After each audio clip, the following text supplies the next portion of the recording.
आज के स्टोरी बहुत ही खास होने वाले हैं, तो इस स्टोरी को ध्यानपूर्वक जरूर सुने। तो चलो स्टार्ट करते हैं। कामिनी बहुत ही खूबसूरत औरत थी। उसे अपनी खूबसूरती पर बहुत घमंड था, लेकिन उसकी शादी बहुत ही साधारण दिखने वाले आलोकनाथ से हो गई थी, जिसे वो बिल्कुल भी पसंद नहीं करती थी। आलोकनाथ दफ्तर के मार्केटिंग विभाग में क्लर्क का काम करता था। महीने के 15 दिन वो टूर पर ही रहता, तनख्वाह भी ठीक ही थी।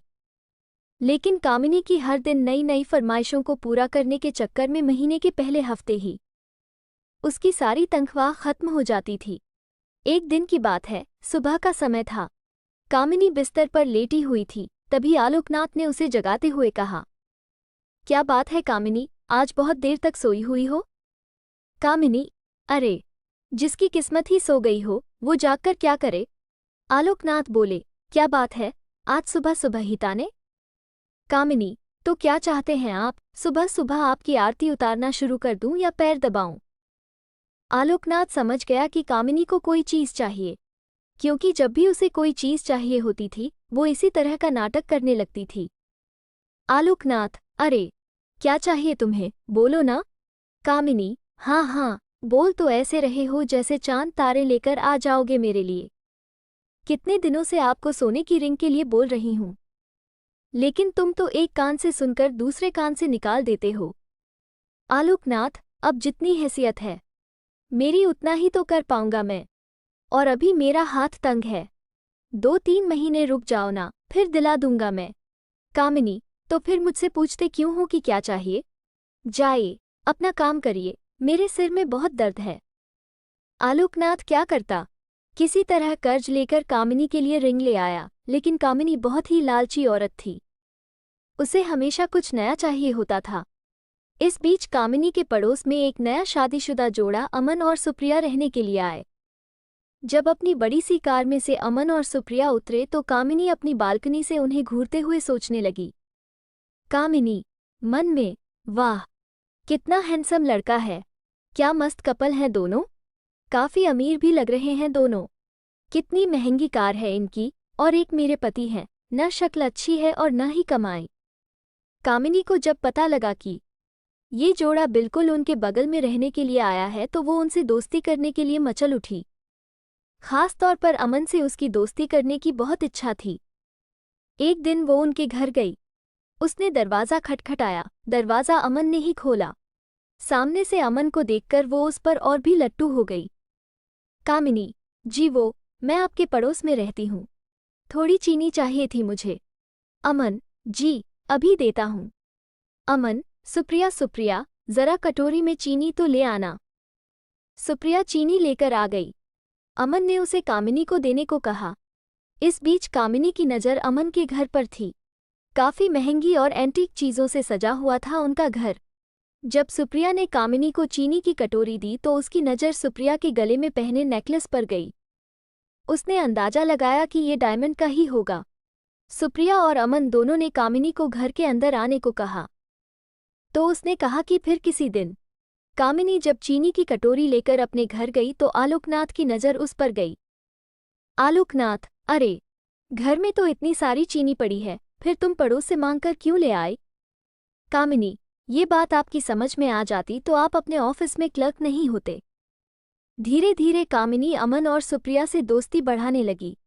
जल्द ही वो उनका विश्वास जीतने में कामयाब हो गई। कभी कभी सुप्रिया किसी काम से बाहर गई होती तो वो सुप्रिया की गैरहाजिरी में भी अमन के पास चली जाती और उससे घंटों बातें करती। अमन, हंसते हुए, अरे, बस करिए भाभी, आप तो हंसा हंसा कर जान ही ले लेंगी। कामिनी, अरे, ऐसा मत कहिए अमन, आपकी जान हमारे लिए बहुत कीमती है। हम तो आपके लिए अपनी जान भी दे सकते हैं, एक बार बोलिए तो। अमन, ये आप क्या कह रही है? कामिनी बोली, आप तो सीरियस ही हो गए। अब आपकी भाभी को आपसे मजाक करने का भी अधिकार नहीं है क्या? इनडायरेक्टली वो अमन को कई तरह के इशारे भी करती और उसे अपने झूठे प्रेम जाल में फंसाने की कोशिश भी करती, क्योंकि उसे पता था कि अमन बहुत ही अमीर है और वो उसकी सारी ख्वाहिशों को पूरा कर सकता है। लेकिन अमन अपनी पत्नी से बहुत प्यार करता था, इसीलिए वो कामिनी की इन हरकतों का कोई जवाब नहीं देता था। एक दिन की बात है, कामिनी अमन और सुप्रिया से मिलने उनके घर आई। सुप्रिया बोली, आइए आइए भाभी, हम आपकी ही बातें कर रहे थे। कामिनी, मेरी बात। सुप्रिया, अरे ये अमन तो हमेशा आपकी बात करते रहते हैं। कामिनी, अच्छा क्या कहते हैं अमन? सुप्रिया, यही कि आप बहुत अच्छी है। कितनी मज़ेदार बातें करती है।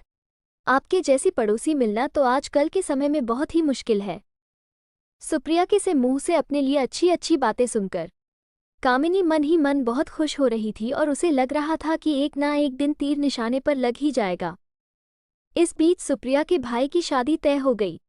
उसके मायके वाले उसे बार बार बुला रहे थे, इसलिए सुप्रिया को शादी के 20 दिन पहले ही जाना पड़ा। अमन को इतनी लंबी छुट्टी नहीं मिलती, इसलिए उसने शादी के कुछ ही दिन पहले जाने का तय किया था।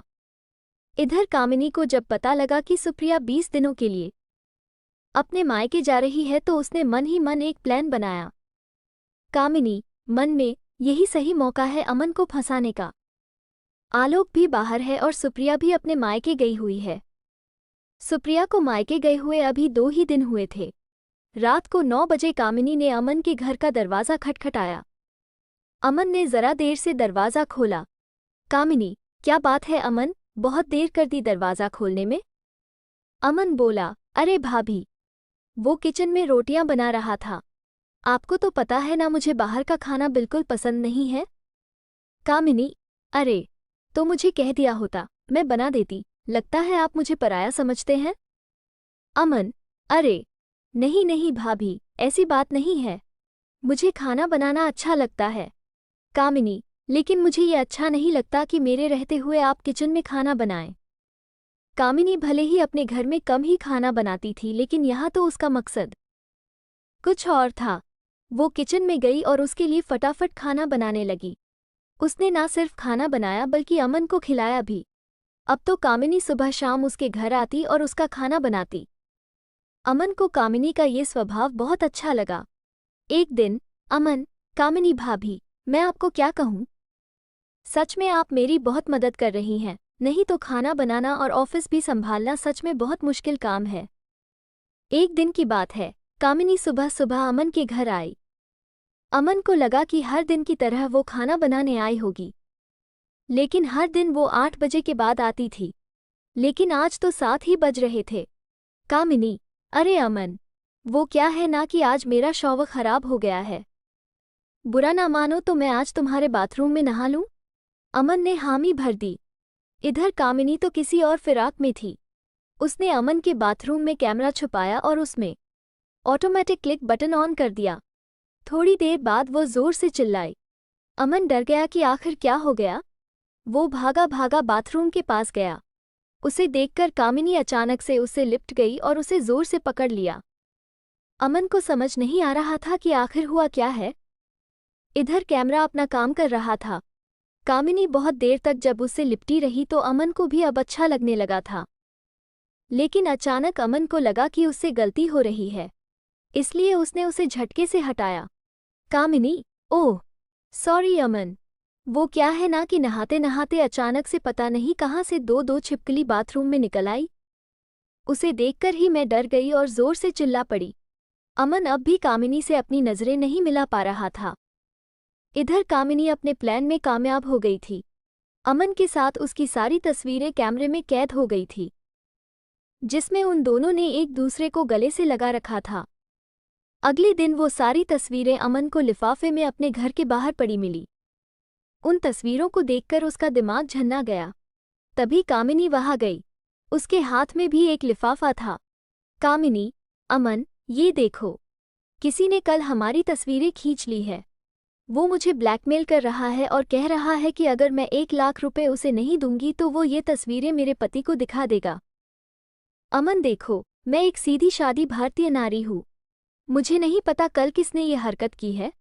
अमन को भी कुछ समझ नहीं आ रहा था। उसने 1 लाख रुपए कामिनी को दे दिए।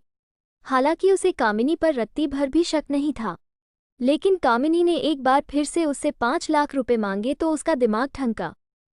फिर भी उसे ज्यादा शक नहीं हुआ। उसने 5 लाख रुपए भी उसे दे दिए। लेकिन जब अमन सुप्रिया के पास जाने की तैयारी कर रहा था तो कामिनी ने फिर से उसे 2 लाख रुपए मांगे।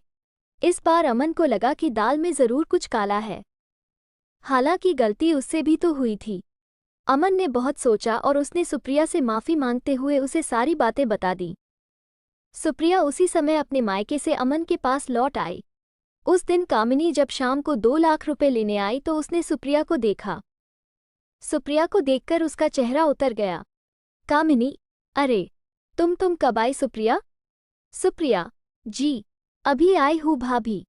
उसके बाद सुप्रिया ने अमन और कामिनी की सारी तस्वीरें उसे दिखाई और कहा, सुप्रिया भाभी, आपने मुझे बताया क्यों नहीं कि कोई आपको इन तस्वीरों के लिए ब्लैकमेल कर रहा है?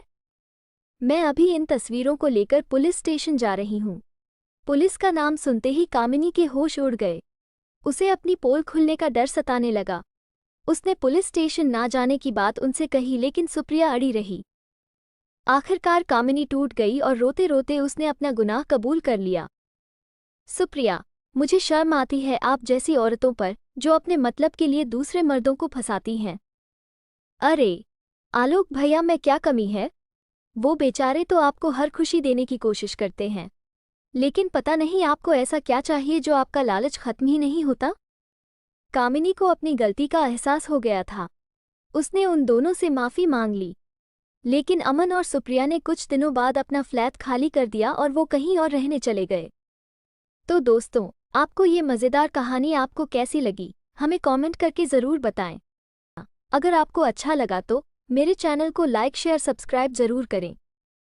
मिलते हैं नेक्स्ट वीडियो में, तब तक के लिए बाय।